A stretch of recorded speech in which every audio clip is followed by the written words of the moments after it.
Welcome, and thank you for taking part in Hawkins Contracting Fundamentals Refresher 1 training. Through this course, you'll receive annual refresher training on 6 critical topics. The first one being responsibilities and rights as per the Occupational Health and Safety Act and the regulations on construction projects. Then, harassment and violence in the workplace will follow, followed by a medical emergency response, then fire safety, followed by emergency preparedness plans, part 1 of 2, and the course will conclude with our return to work program. Welcome, and thank you for participating in Occupational Health and Safety Act Responsibilities and Rights Refresher. The purpose of this course is to familiarize you with the purpose of the Occupational Health and Safety Act, to provide you with a high-level understanding of the Occupational Health and Safety Act, and to explain how the Occupational Health and Safety Act applies to you. The Occupational Health and Safety Act provides the legal framework and the tools to achieve healthy and safe workplaces.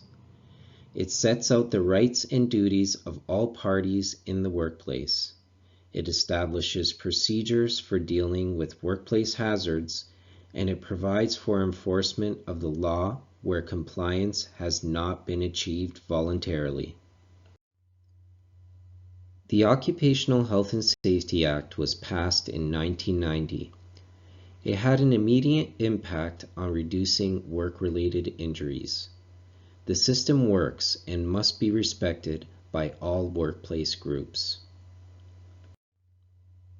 The Act categorizes workplace persons into 4 separate groups: that of constructors, employers, supervisors, and workers.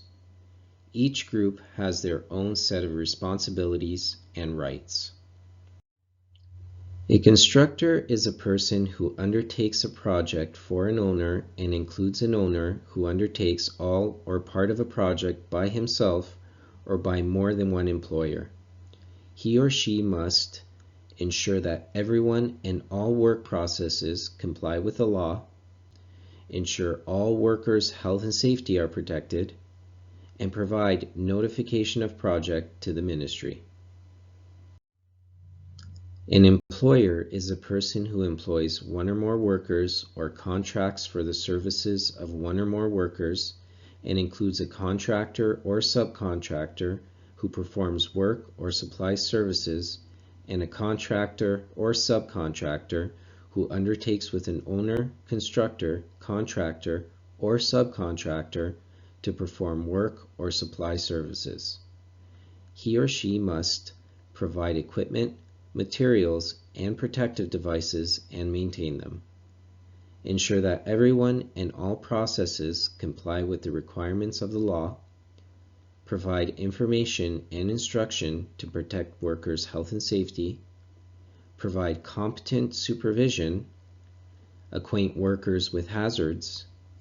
And take every precaution reasonable to protect workers. A supervisor is a person who has charge of a workplace or authority over a worker. He or she must ensure that the health and safety of all workers are never in danger, ensure that workers work safely according to the law, ensure that workers use and wear any PPE or clothing required, advise workers on any possible danger to their health and safety, and the supervisor, as an extension of the employer, must also take every precaution reasonable to protect workers. A worker is a person who performs work or supplies services for monetary compensation. He or she must work safely at all times, wear any PPE or clothing required, never remove a safety guard or any protective equipment, report any protective device that is missing or defective, report any workplace hazards, and report any violations of the law. In criminal and civil law, An entity or person accused of causing or failing to prevent an injury or illness is found innocent until proven guilty. In labor law, an entity or person accused of causing or failing to prevent an injury or illness is found guilty until proven innocent. This reverse in responsibility makes the application of the clause take every precaution reasonable to protect workers very significant. The Labour Program of Canada defines reasonably practicable as taking precautions that are not only possible, but are also suitable or rational given the particular situation. Exercising a high degree of due diligence is what the Ministry of Labour expects of all workplace groups. If you are unable to demonstrate a high degree of due diligence, you remain guilty. Workplace inspections, equipment inspections, job hazard analysis, and safety meetings are expected to be completed with the participation of all affected work groups. Employers have the right to determine and control work, as long as everything is legal. Workers have the power to protect their health and safety. This power comes from the legal rights to know, participate, and refuse. The right to know refers to the right to know about workplace hazards. Employers must provide a wide range of information about hazards to workers, such as training and communications, inspections like workplace inspections and equipment inspections, and a variety of meetings like the job hazard analysis, tailgate talks, emergency preparedness plans, and reviews. The right to participate refers to workers having the right to make health and safety recommendations. It is the employer's responsibility to provide avenues in which this is possible. In your case, HCSL maintains a compliant Joint Health and Safety Committee where workers elect their representative. HCSL has health and safety representatives on sites with 6 or more workers. And HCSL encourages worker participation in job hazard analysis, workplace inspection reports, incident and accident investigations, and a variety of health and safety reviews. The right to refuse refers to workers having the right to refuse work if they believe it endangers their health and safety or the health and safety of others. The matter is investigated and resolved to the satisfaction of the employee and the employer, even if it means requesting the involvement of the Ministry of Labour. In summary, all workplace parties have strict responsibilities and rights towards maintaining a healthy and safe workplace. All workers have the rights to know about workplace hazards, participate in workplace health and safety functions, and refuse unsafe work.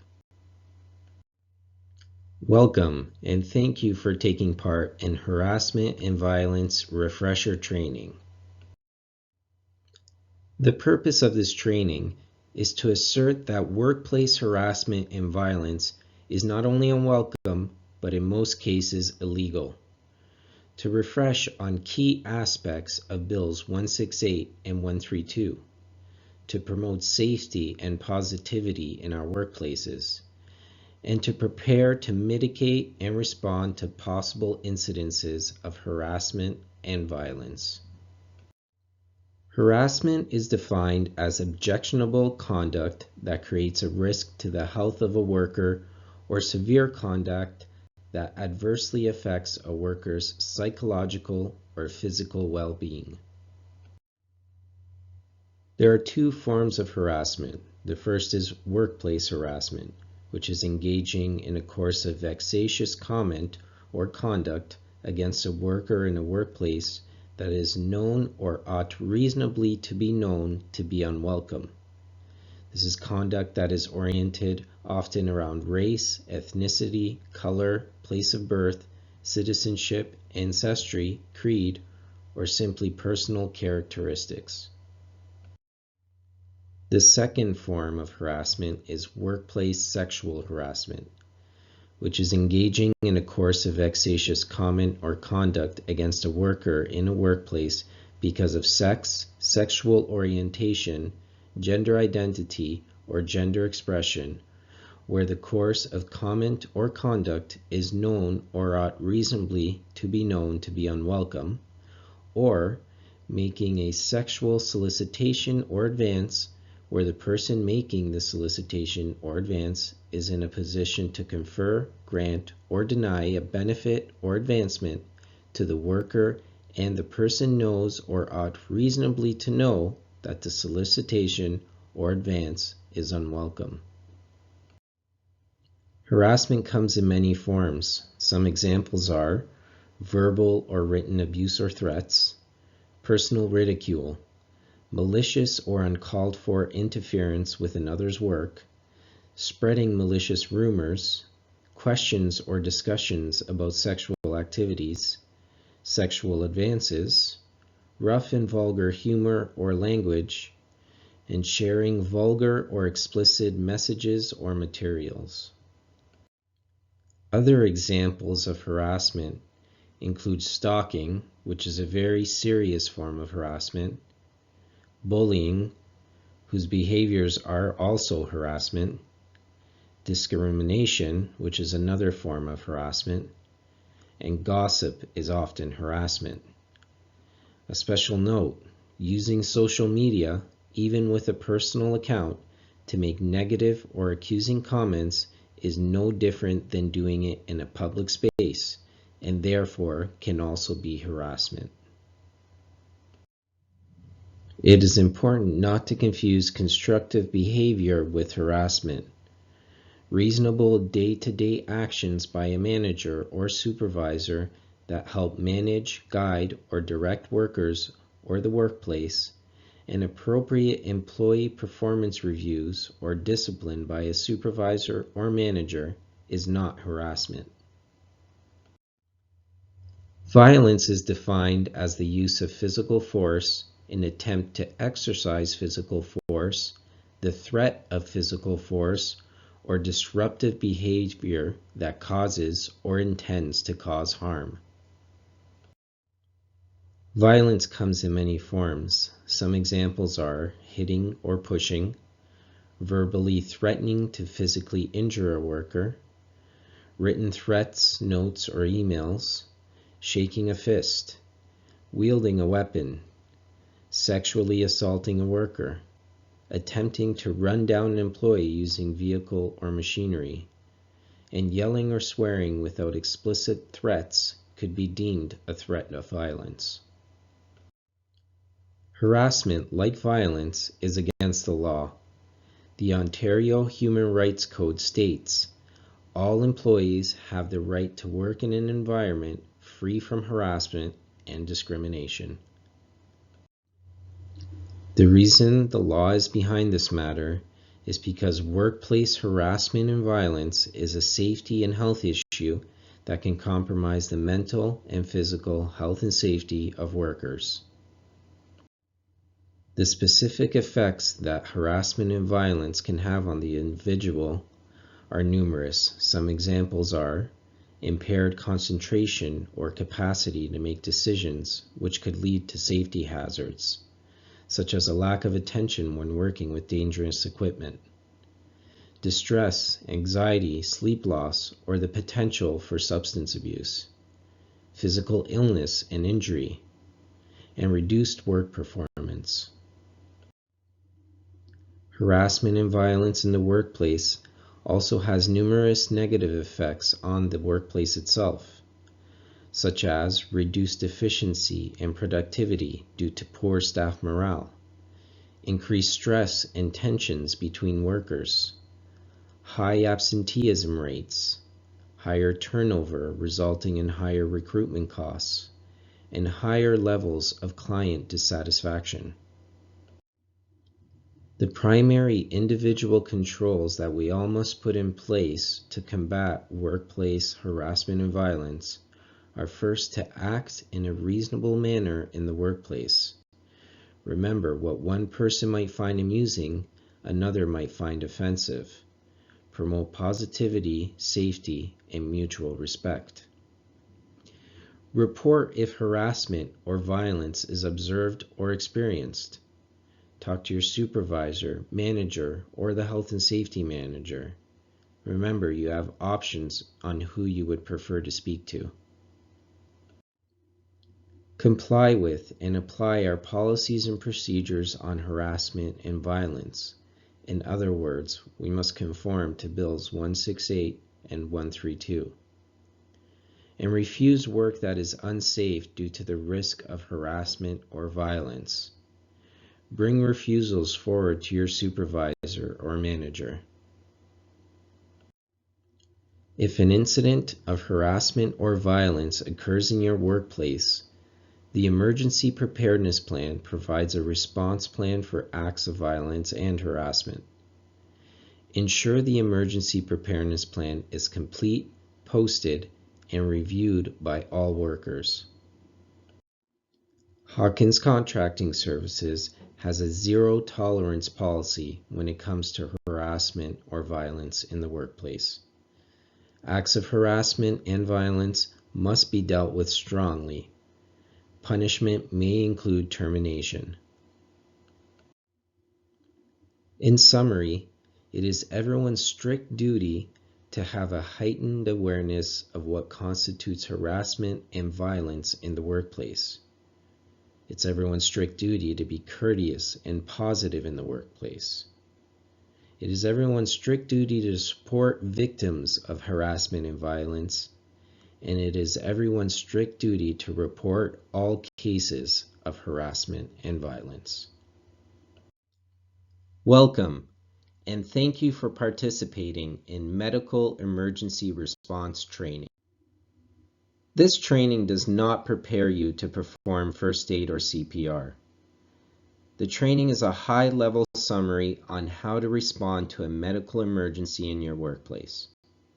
The training addresses basic preparations, execution procedures, and post-execution procedures. Without preparation, medical emergency response will likely be unsuccessful. Many items must be addressed in advance. Where is the nearest first aid kit? Who is the first aider on shift? Where is the muster point in the event of an evacuation? How do you protect yourself from illness when attending to a medical emergency? If someone is found unconscious, what do you do? These are some of the many questions that must be addressed in advance. Preparedness begins with ensuring there is a minimum of one certified first aider in the workplace at all times. A job hazard analysis will determine which are the most likely medical emergency situations that could affect your workplace. A completed emergency preparedness plan will ensure all workplace staff are prepared. Revisit the emergency preparedness plan and hold tailgate talks on first aid emergency response.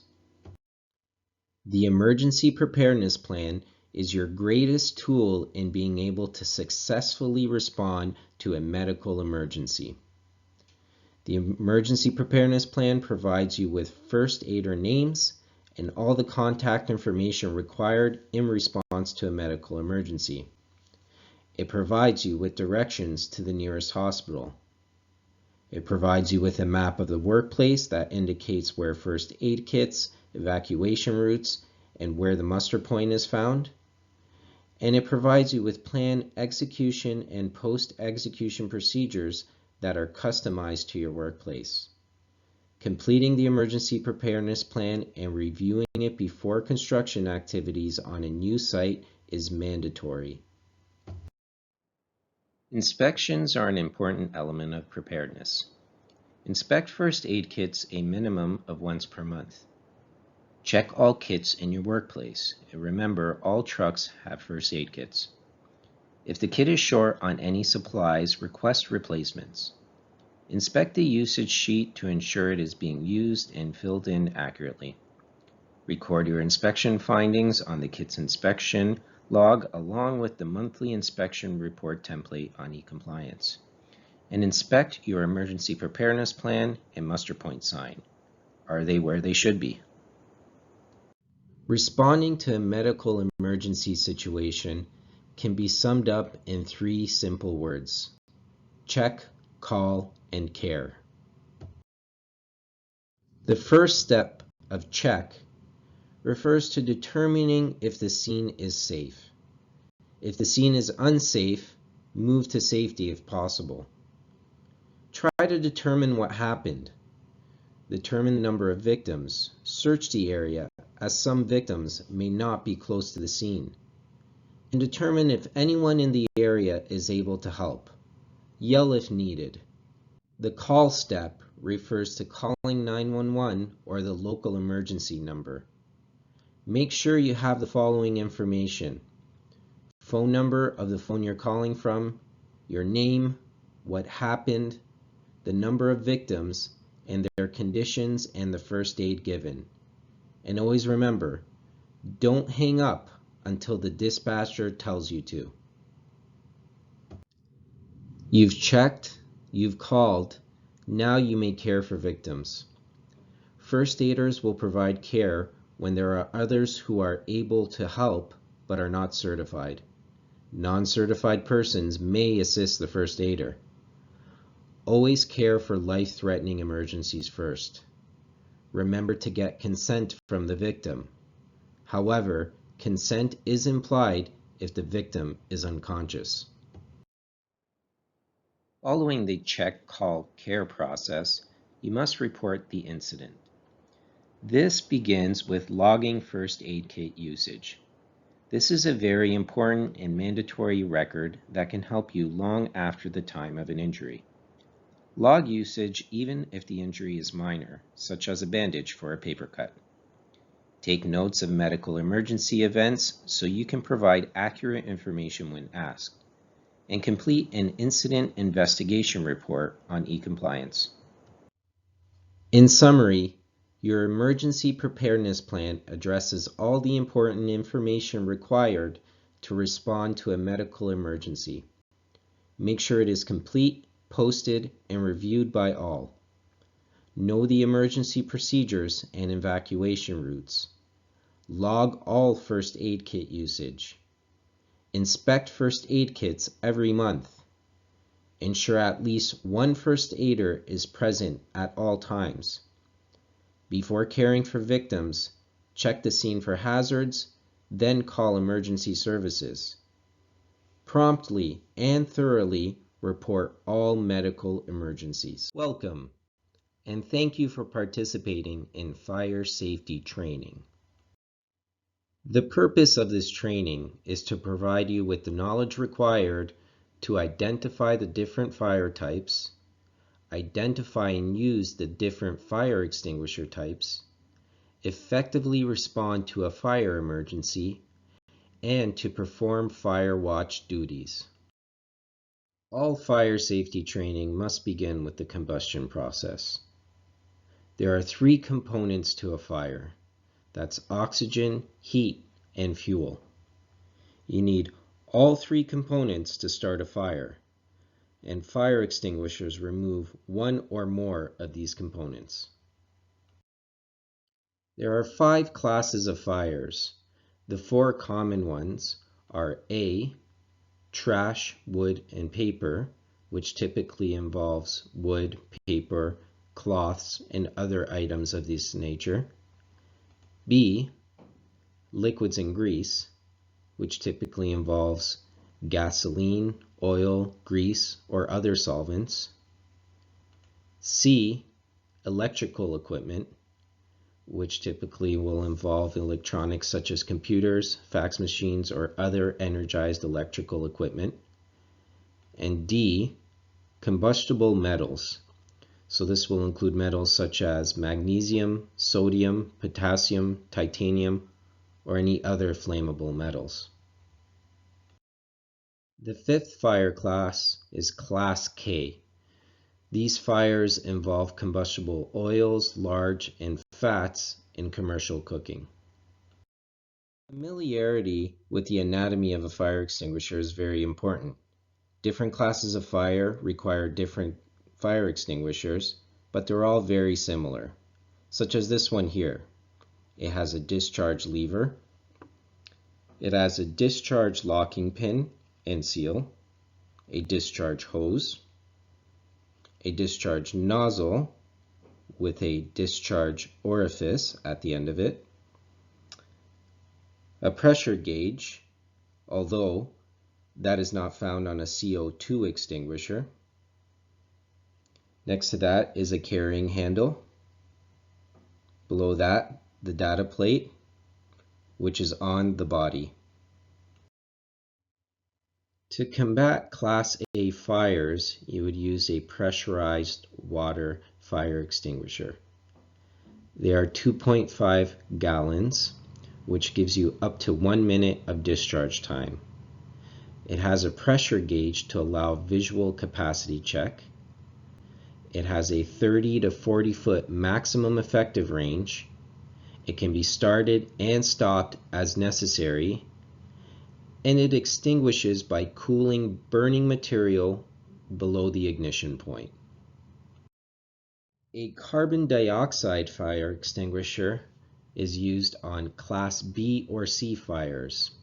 They're anywhere from 2.5 to 100 pounds, which would give you a discharge range of 8 to 30 seconds. They have no pressure gauge. Capacity is verified by weight only.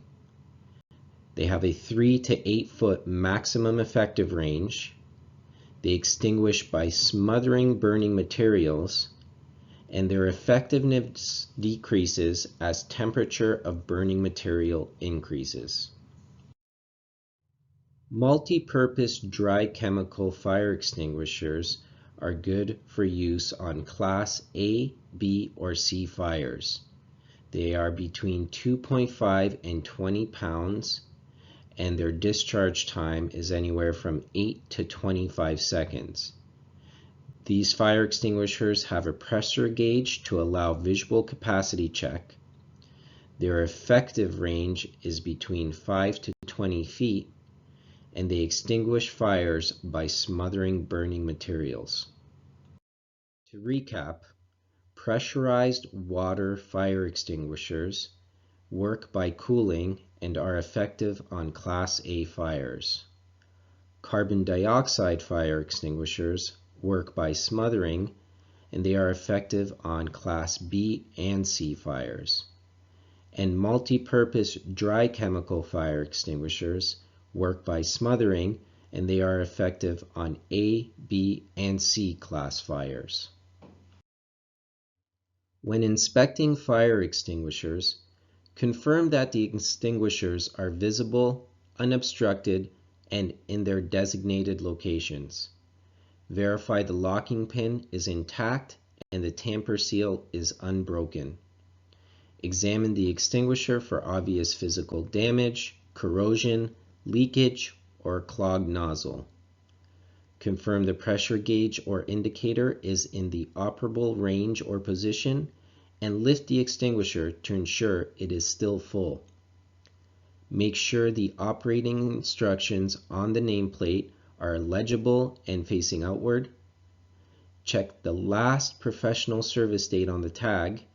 A licensed fire extinguisher maintenance contractor must have inspected the extinguisher within the past 12 months, and initial and date the tag. Inspect all extinguishers a minimum of once per month. If the extinguisher does not pass all the inspection items, remove the extinguisher from service and request a replacement. Hand over the failed extinguisher to the HSE department. Because it does not have a tag, request one through HSE department. Record your inspection findings on the monthly inspection report template on eCompliance. You should have ABC extinguishers in your workplaces. If you find an extinguisher other than an ABC type, discuss with your supervisor. It may be required in addition to the ABC extinguishers, but not in replacement of. Responding to a fire emergency is best summarized using the RACE acronym. R stands for rescue. Rescue those in need of help before considering any other actions. A stands for the use of a fire extinguisher is best summarized using the PASS acronym. P stands for pull the pin. A, aim low at the base of the flames. S, squeeze the handle, and the last S, sweep side to side. There is no better way of ensuring that you will be prepared to respond to a fire emergency than by completing and reviewing the Emergency Preparedness Plan. The Emergency Preparedness Plan provides you with all the contact information required in response to a fire emergency. It also provides you with a map of the workplace that indicates where fire extinguishers, evacuation routes, and where the muster point is found. It also provides you with plan execution procedures that are customized to your workplace, along with medical response procedures. And it also provides you with post-execution procedures. Completing the emergency preparedness plan and reviewing it before construction activities on a new site begin is a mandatory process. Hot work is commonplace in our workplaces, and the administration of fire watch may be necessary when performing hot work. Hot work is work that could produce a source of ignition, such as a spark or open flame. Examples of hot work include welding, soldering, cutting, grinding, and brazing. Fire watch is required under these circumstances: when hot work is being performed in a manner where even a small chance of fire starting exists, and the alarm system may temporarily fail, or where activities require the interruption of any fire detection, suppression, or alarm system component, or if there simply is no alarm in place. It is also required if the client or general contractor requests it. Consultation with the supervisor and project manager may be required to determine whether fire watch must be administered.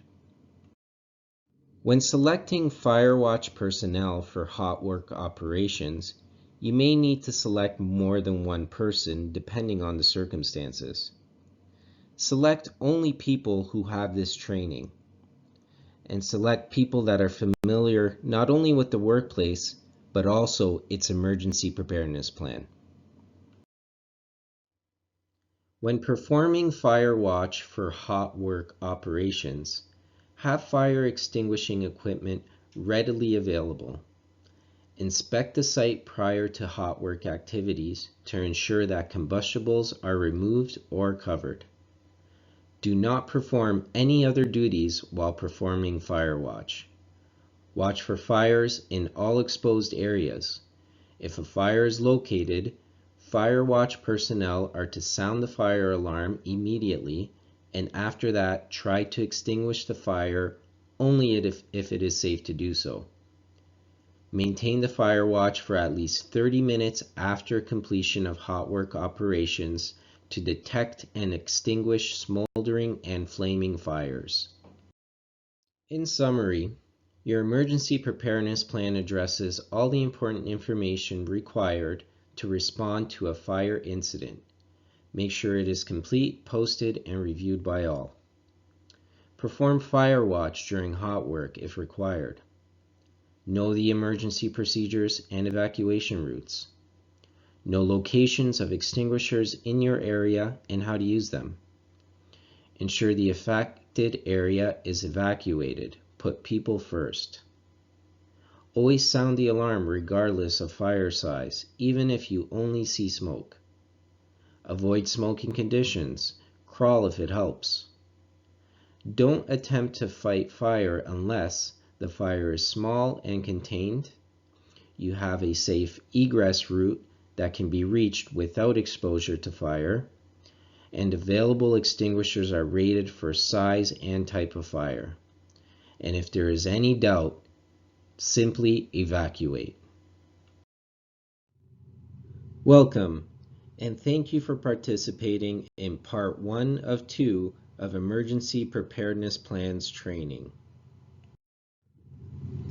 Despite planning to avert all emergency scenarios, we must be prepared to act in the event that our planning fails. The Emergency Preparedness Plan is our resource in such cases. In this training, we will examine the emergency preparedness plans within the Emergency Preparedness Plan document that are applicable to all workplaces, office, shop, and construction sites. We will discuss how to properly complete the EPP document, discuss how to properly maintain the EPP document, and determine when each workplace must discuss or practice their plans. Emergency preparedness plans are required in all workplaces.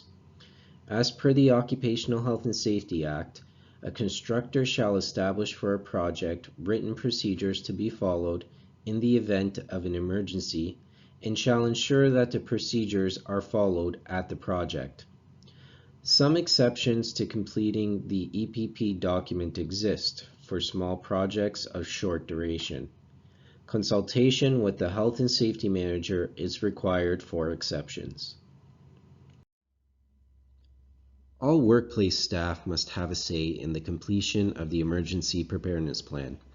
The contractor, subcontractors, on-site or near neighboring client, businesses, residents, and any other stakeholders that are engaged in on-site activities may need to be included in the preparation of the plan.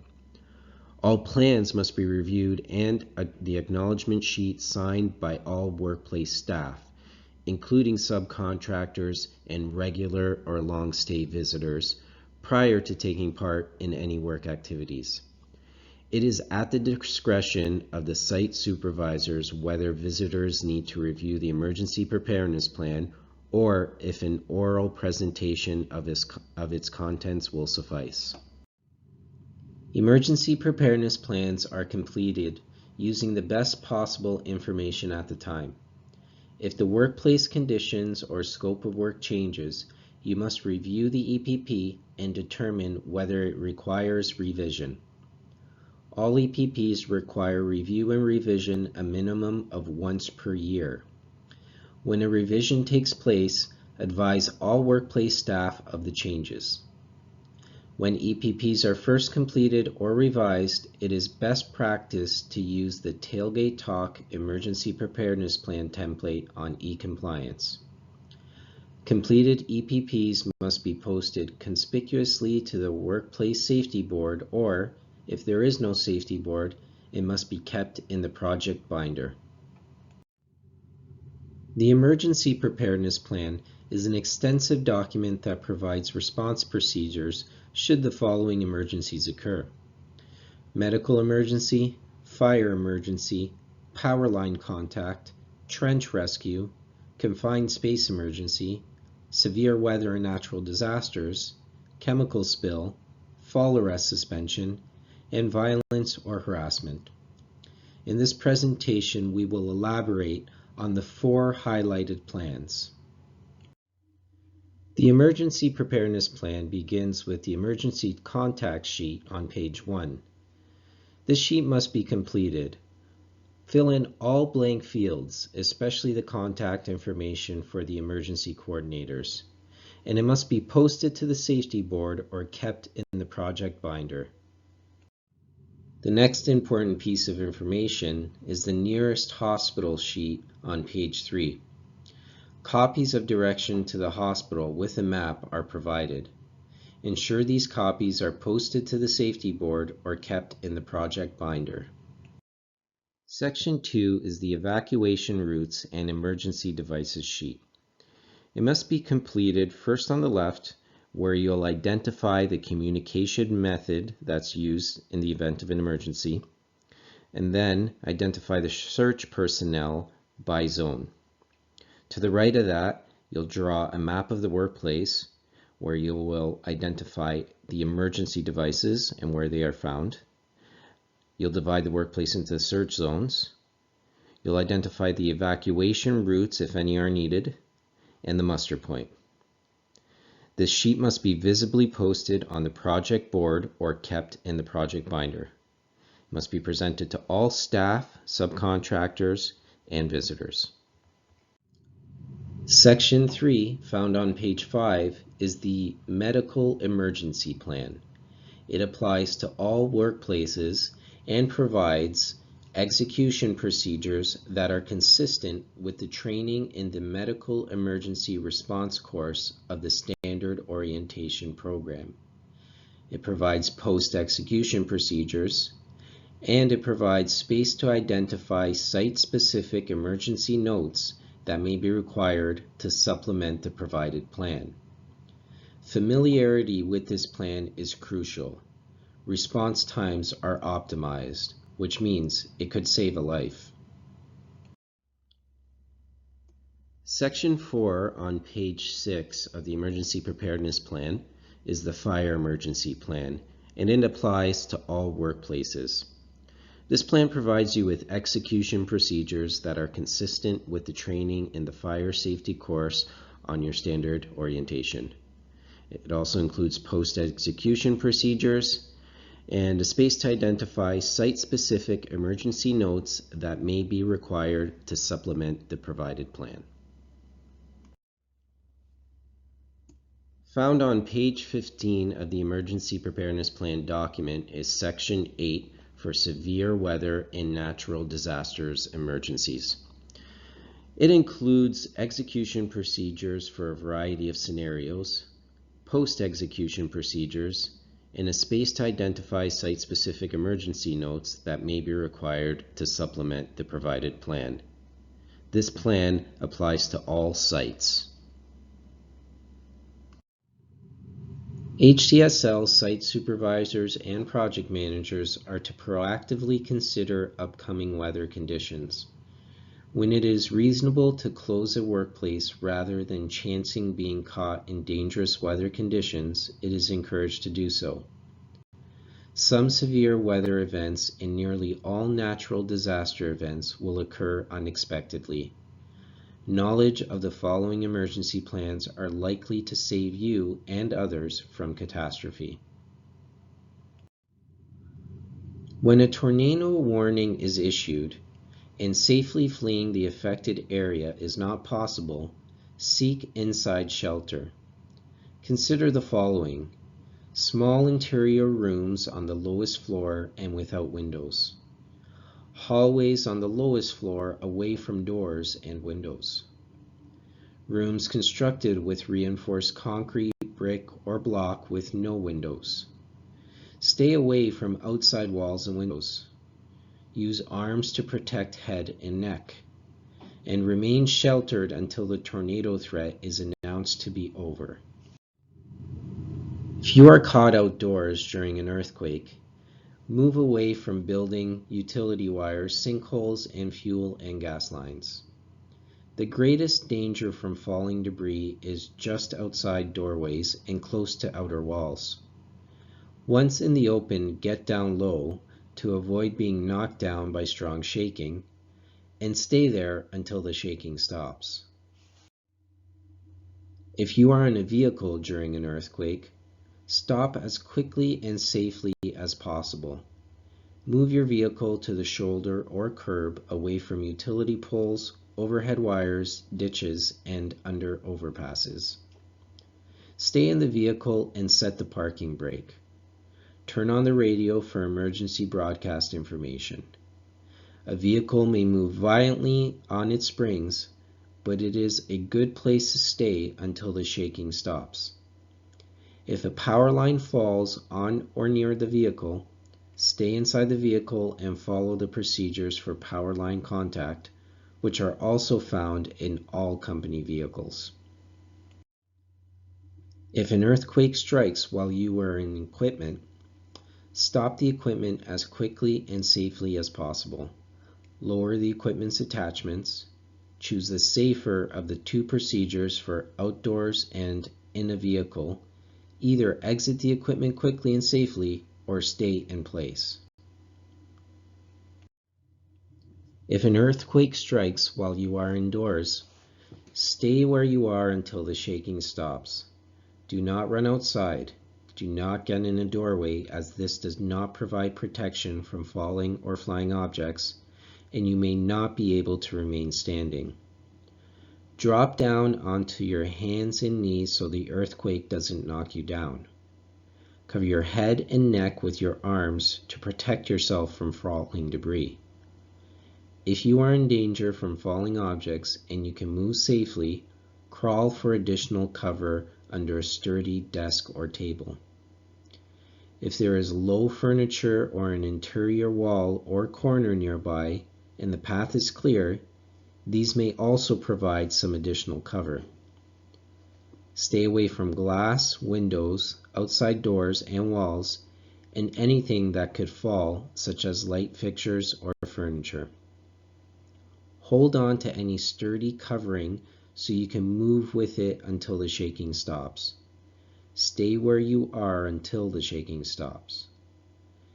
If getting safely to the floor to take cover won't be possible, identify an inside corner of the room away from windows and objects that could fall on you. Get as low as possible to the floor.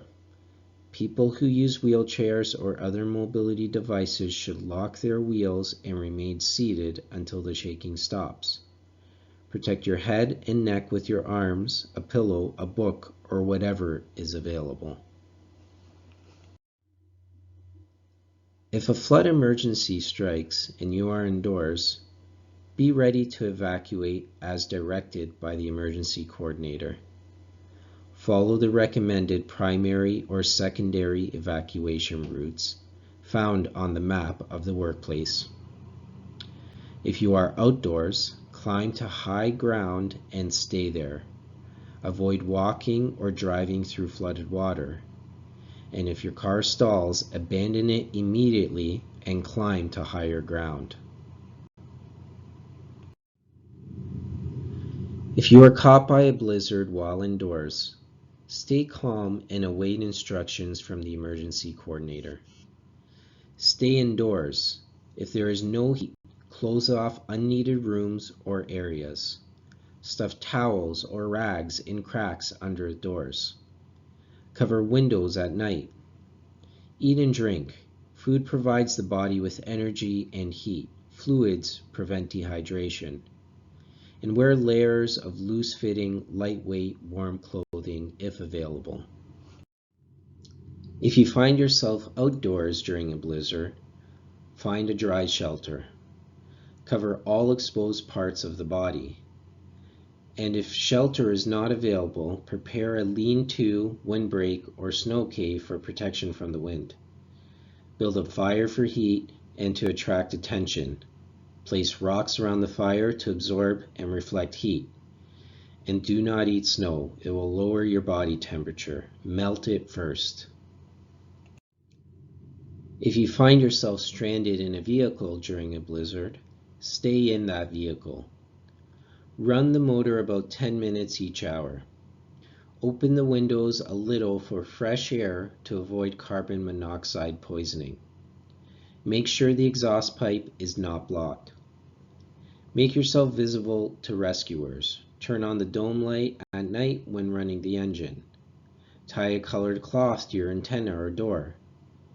And raise the hood after the snow stops falling. Last note is to exercise to keep blood circulating and to keep warm. Section 11, Violence or Harassment Emergency Plan, is found on page 24 of the Emergency Preparedness Plan document.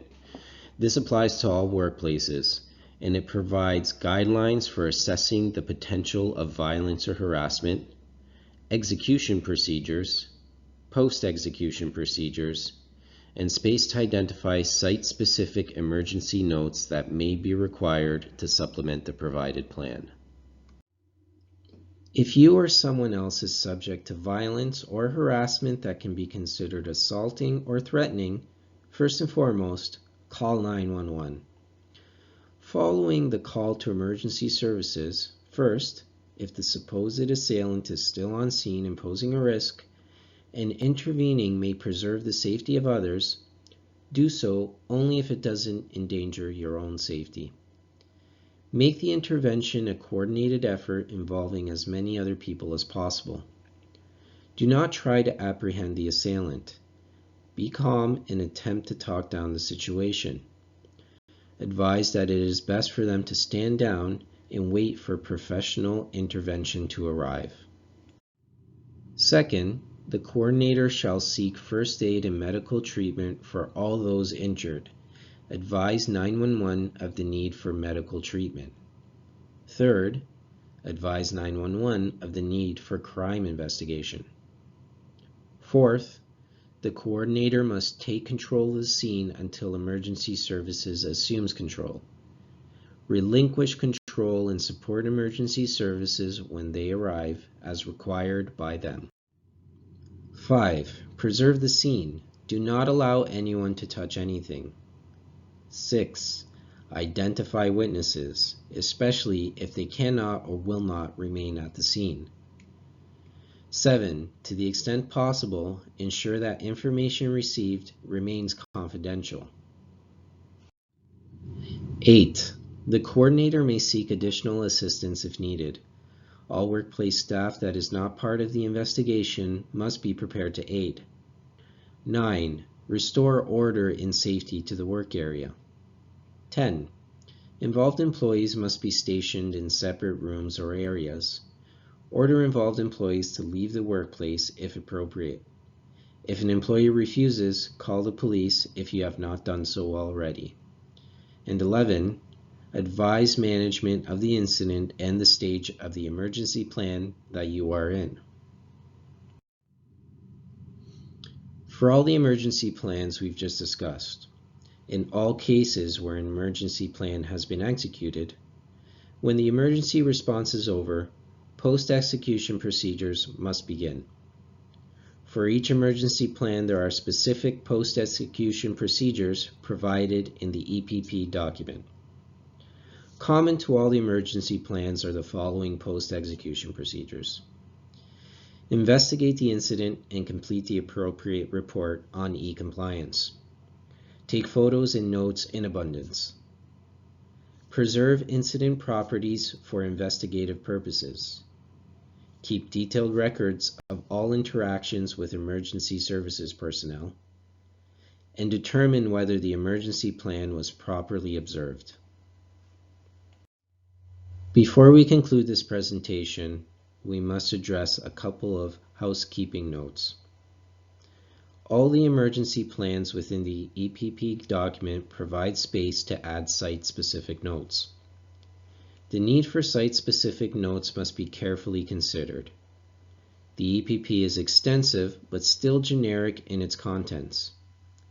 A common example of a site-specific note is prescribing the need to send someone to the roadside to flag an emergency personnel because the site is not visible from the nearest road. Be sure to use these spaces to fill the gaps in the plan. Drills must be conducted for specific emergency plans within the Emergency Preparedness Plan document when the likelihood or severity is higher than what would be common in our workplaces. For example, conducting drills for emergency power line contact would not be necessary because equipment must periodically pass under power lines. However, if the equipment is actively working under power lines which it can make contact with, conducting a drill is necessary.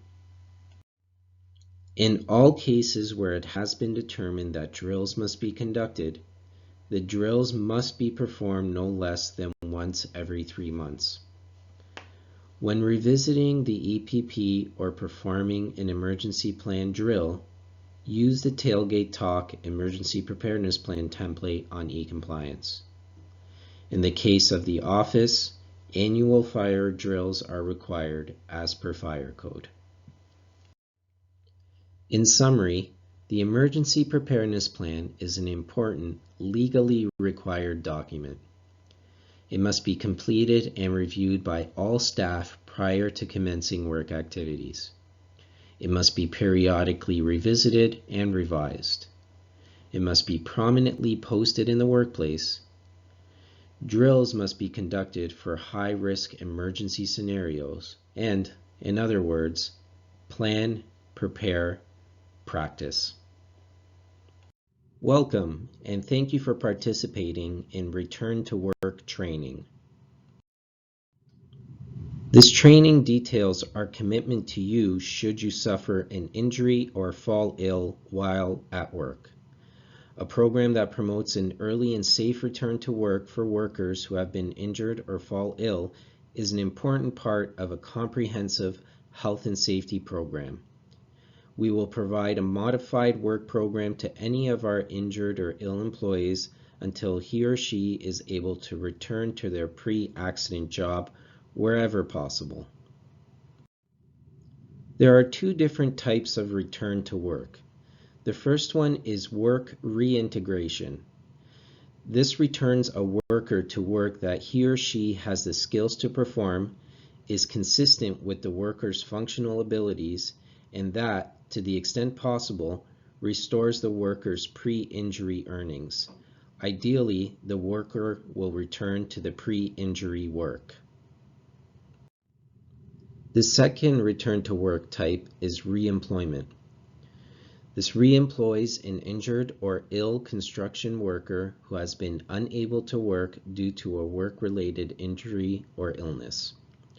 Reemployment commitments remain in place until the earliest of the following: the second anniversary of the date of injury, 1 year after the worker is medically able to perform the essential duties of his or her pre-injury employment, the date on which the worker declines an offer from the employer to re-employ the worker in accordance with this regulation, or the date on which the worker reaches 65 years of age. As part of our commitment to this program, Hawkins Contracting Services commits to contacting you as soon as possible and remaining in regular contact should you suffer an injury or illness.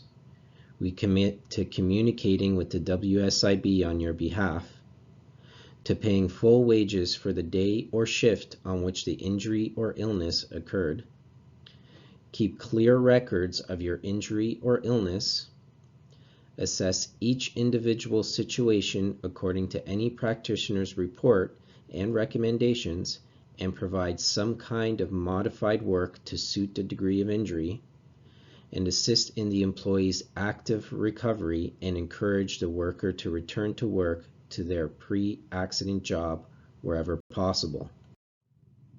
We also commit to identifying jobs that are suitable for accommodating you on a temporary basis in order to facilitate the early and safe return to work program and limit any loss of your earnings. This means giving consideration to modified work duties that align with your functional abilities and skills. When assessing modified work duties, Hawkins Contracting Services will consider possible changes or modifications to the job or workplace so that the work is within the injured or ill person's functional capabilities and the risk of injury is reduced. These reconsiderations will become part of a plan that also details the expected duration of the accommodations, allocation of funds to exact the plan, the location of the plan that may be new to the employee re-entering work, and any further assistance or services required to execute and maintain the plan. Changes or accommodations can come in many forms. Here are some examples: reduced or graduated early and safe return to work hours, reassigned duties, restructuring the job, more frequent rest breaks, stretch breaks, chairs with advanced ergonomics, anti-vibration tools, making heavy tools available at waist height, light shop work and general cleanup, light work with brushes such as painting trailers and containers, washing trucks and equipment, pickup or delivery duties, training in your selected field where possible, and computer training in safety prevention if available. The detailed selection of modified work duties will be recorded on the Early and Safe Return to Work offer of suitable work. The Early and Safe Return to Work offer of suitable work document outlines your detailed return to work plan. It is in keeping with your medical practitioner's recommendations, our legal obligations to you, the personal interests of you and the company, and most importantly, your quick and full recovery. The Early and Safe Return to Work offer of suitable work document outlines your detailed return to work plan. It is in keeping with your medical practitioner's recommendations, our legal obligations to you, the personal interests of you and the company, and most importantly, your quick and full recovery. As part of this program, we require all workers to commit to these duties. Notify the supervisor or management immediately of any injury or illness. Stay in regular contact with management and health practitioners as required. Help identify and cooperate in suitable work arrangements. Provide WSIB with information as required. Return to work within 24 hours with completed WSIB forms to develop with the employer an early and safe return to work. Choose a doctor or qualified practitioner, but please note a change in doctor cannot be made without permission of WSIB. And in general, participate in the Early and Safe Return to Work program. If you are unable to return to work immediately after your injury or illness, we pay WSIB premiums to ensure you are compensated for loss of earnings. This compensation begins on the day following the date on which you suffered the injury or illness. WSIB pays workers 85% of their take-home pay if they cannot work because of work-related injury or illness, up to a maximum insured wage of $100,422 in 2022. This pay is adjusted annually for inflation. Benefits continue until you are no longer impaired by your work-related injury or illness, or until you no longer have a loss of earnings, or until you reach age 65. In summary, Hawkins Contracting Services is committed to returning all injured or ill workers to work as soon as possible. We are committed to assisting all employees in minimizing wage losses. We are committed to assisting employees in achieving quick and full recoveries from injury and illness. And we expect everyone's full commitment and honesty in achieving these goals. You've reached the end of this course. Thank you for participating in this very important refresher training. Please make your way to the test to conclude this course.